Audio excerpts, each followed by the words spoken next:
بسم اللہ الرحمن الرحیم۔ شروع کرتا ہوں اللہ کے پاک نام سے جو بہت بڑا مہربان نہایت رہنے والا ہے۔ دوستوں، بہنوں، بھائیوں، بزرگوں، السلام علیکم ورحمۃ اللہ وبرکاتہ۔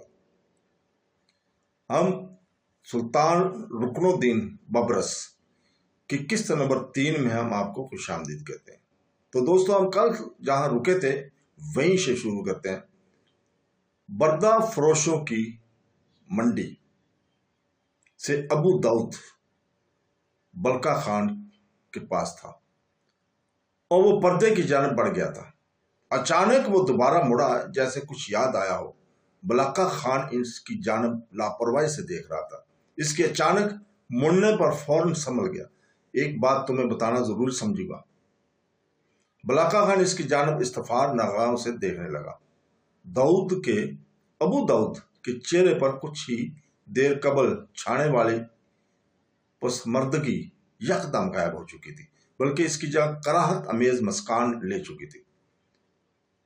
یہاں تم آزادانہ ایک بھی دانہ نہیں بیچ پاؤ گے، کیونکہ ہر جگہ کے کچھ نہ کچھ قوانین ضرور ہوتے تھے۔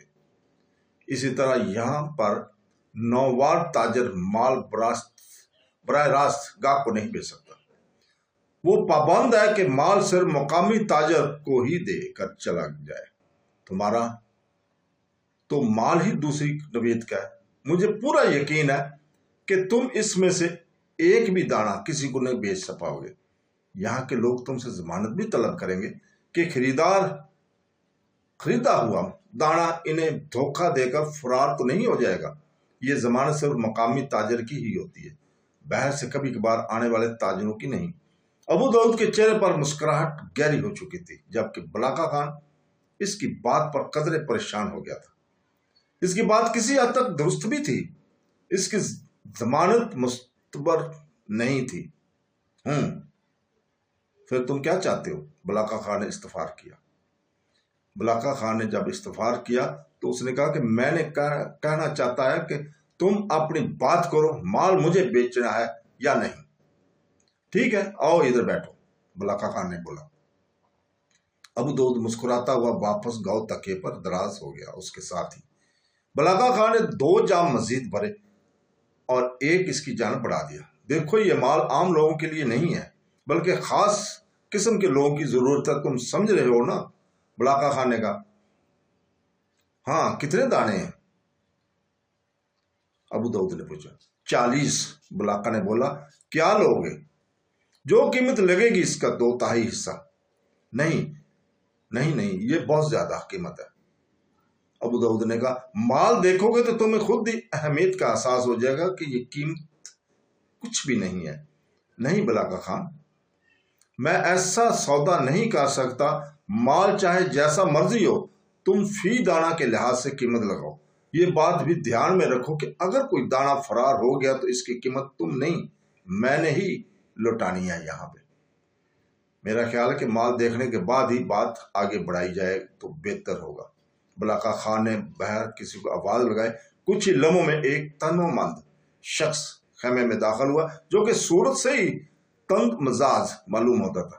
بلقا خان نے اسے تاتاری زبان میں کچھ کہا تو وہ سر ہلا کر باہر نکل گیا۔ ابو داؤد اس دوران خاموشی سے بیٹھا رہا۔ بلقا خان نے فرصت کے دوران 2 جام اور بنائے اور ایک اس کی جانب بڑھا دیا۔ ابو داؤد جب بھی جام اپنی جانب بڑھتے دیکھتا تو اس کی نگاہوں میں ہرس کی چمک عیاں ہو جاتی تھی۔ بلقا خان اس کی بھوک کو تاڑ چکا تھا۔ اس نے اس بار سراہی کچھ ایسے انداز میں رکھ دی کہ جب چاہتا جام پا لیتا۔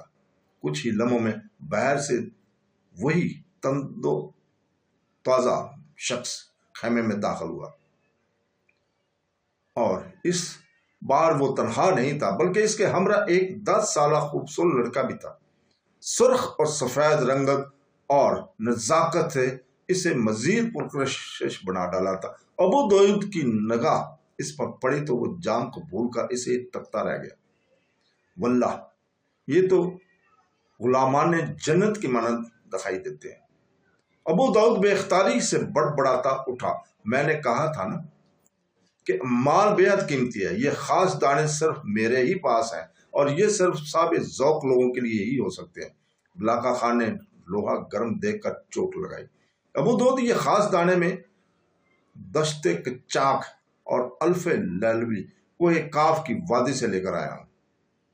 ویسے تو تم سے پہلے بردہ منڈی کا تاجر عبد الرحیم شرکندی بھی آیا تھا میرے پاس۔ بلاکا خان جان بوجھ کر خاموش ہو گیا۔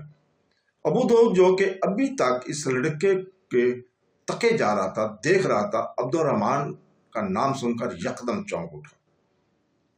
اسے کیا تمیز تجارت کی؟ ابو داؤد نے کہا۔ ابو داؤد جل بھن سا گیا تھا۔ بلاکا خان تجارت کرتا ہے تو مجھ جیسے شخص سے کرو، میری منڈی میں ساخ ال ہے۔ یاد رکھو کہ کوئی دوسرا تاجر یہاں میری رفتار سے زیادہ آج تک مال نہیں بیچ پایا۔ ابو داؤد، بلاکا خان مسکرا کر بولا، مال کے بکنے کی بات چھوڑ، یہ دانے اتنے لاجواب ہیں کہ یہ خود اپنے خریدار ڈھونڈ لیں گے۔ ان کے لیے کسی کی اعلیٰ ساکھ کی کوئی ضرورت نہیں ہے۔ تم نے کتنے دانے بتائے تھے؟ 40۔ بلاکا خان نے اس کو جواب دیا۔ دیکھو بلاکا خان، ابو داؤد اب پوری طرح اس کی جانب متوجہ ہو گیا، تم مال کی قیمت بولو، حصوں کے چکر میں نہ پڑو۔ حصوں کے چکر میں شاید تم گھاٹے میں رہ جاؤ گے۔ کاروبار کرنا ہے تو گھاٹے اور نفع کا کوئی سوال نہیں ہے۔ بلاکا خان نے کہا، تم اگر چاہو تو میں 5 دینار سرخ فی دانہ دے سکتا ہوں، حالانکہ میں نے ابھی پورا مال نہیں دیکھا ہے۔ ابو داؤد نے قیمت لگا دی وہیں بیٹھے بیٹھے۔ ابو داؤد بلاکا خان منہ بنا کر بولا، مال کی مطابق قیمت بولو، 5 دینار تو ان کے جوتے کی قیمت نہیں۔ بہرحال قیمت تو وہی رہے گی، یعنی آخری بولی کا 2/3 حصہ۔ اگر کوئی اس قیمت پر تیار نہیں تو میں مال کسی دوسرے شہر میں لے جانا پسند کروں گا۔ بلاکا خان نے کہا، اس کے علاوہ کوئی صورت نہیں۔ میں آخری بات کہوں؟ ہاں، شوق سے کہو۔ اگر تم اسی طرح مضر ہو تو آخری بولی کا 2/3 نہیں، 1/3 لے لوں گا۔ نہیں، قیمت کم نہیں ہو سکتی۔ ٹھیک ہے، تو پھر میں چلتا ہوں۔ اس پر سوچ لو، پھر شکوہ نہ کرنا، کسی اور سے سودا کر لوں گا۔ یہ بلاکا خان نے بولا، اور بلاکا خان اس کی جانب غور سے دیکھ رہا تھا۔ ابو داؤد نے ایک لمحے کے لیے کچھ سوچا اور نفی میں گردن ہلا دی۔ بلاکا خان اس کی بات سن کر گہری سوچ میں پڑ گیا، اور ابو داؤد دمشق کے اعلیٰ تاجروں میں سے نمایاں حیثیت کا مالک تھا۔ اگر وہ پیچھے ہٹ جاتا تو شاید ہی کوئی اور تاجر اس کے مال کو خریدنے کی حامی بھرتا۔ دوسرا، جو قیمت بلاکا خان کے ذہن میں تھی، اس پر کوئی بھی تیار نہیں ہوتا۔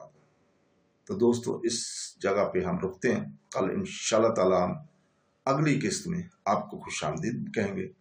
کل تک کے لیے اجازت، اللہ حافظ۔